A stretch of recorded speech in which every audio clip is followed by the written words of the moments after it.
સુરતમાં ઘરફોડ ચોરીના આરોપીને પોલીસે ફિલ્મી સ્ટાઇલમાં ઝડપી પાડ્યો.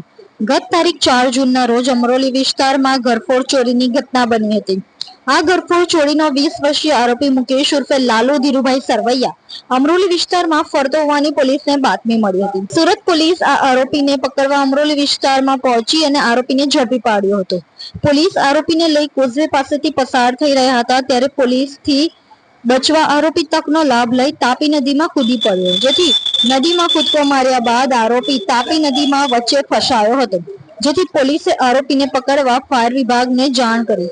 ફાયર વિભાગને જાણ થતા દબોલી અને પાલનપુર ફાયર સ્ટેશનની 2 ગાડીઓ બોટ સાથે કોઝવે ખાતે દોડી આવી હતી. ક્રાઇમ બ્રાન્ચની ટીમ પણ ઘટના સ્થળે પહોંચી હતી. ફાયર વિભાગ, ક્રાઇમ બ્રાન્ચની ટીમ અને ડ્રોન ટીમ દ્વારા બોટમાં બેસીને તાપી નદીના ટાપુ પર સર્ચ ઓપરેશન હાથ ધરવામાં આવ્યું હતું. ટાપુ પર પુષ્કળ પ્રમાણમાં ઝાડી ઝાકડા, ખાડા ટેકરા અને કાદવ કીચડ હોવાને કારણે આરોપીને શોધવામાં મુશ્કેલી પડી રહી હતી. આખરે ડ્રોન કેમેરાની મદદથી સર્ચ અભિયાન શરૂ કરવામાં આવ્યું. લગભગ 4 કલાકની ભારે જહેમત બાદ ડ્રોન કેમેરાની મદદથી ઝાડીઓમાં કોઠડા વીંટીને સંતાયેલા આરોપી મુકેશ ઉર્ફે લાલુ ઉર્ફે ગોવિંદ ધીરુભાઈ સરવૈયાને શોધી કાઢવામાં સુરત ક્રાઇમ બ્રાન્ચની ટીમને સફળતા મળી હતી.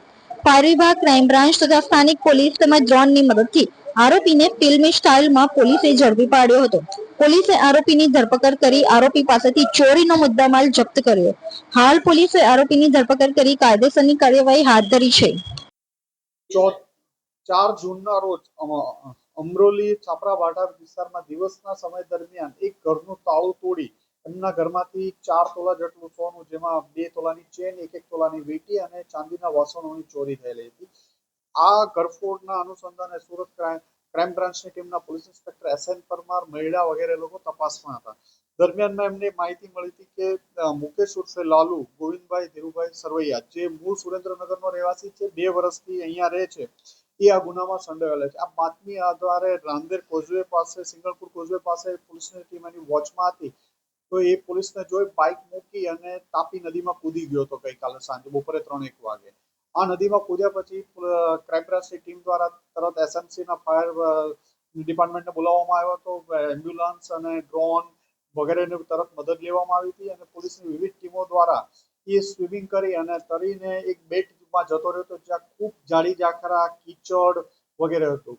અને સીપી સાહેબે દરેક ઓલામાં ડ્રોનનો સારી રીતે ઉપયોગ કરવા માટે પણ જણાવેલું હતું. જે અનુસંધાને આમાં પણ ડ્રોનના ઉપયોગથી આસાનીથી અમને 2-3 કલાકની જહેમત થઈ, પણ આરોપી મળી આવ્યો હતો. એક જાડી ઝાખરામાં સાડી ઓઢી અને કોઈ એમના કોઈ હલનચલન વગર છુપાઈને પડ્યો હતો, પણ ડ્રોનની મદદથી અને ફાયર બ્રિગેડ પોલીસની ખૂબ મહેનતના 3 થી 4 કલાકની મહેનત બાદ એ મળી આવ્યો હતો.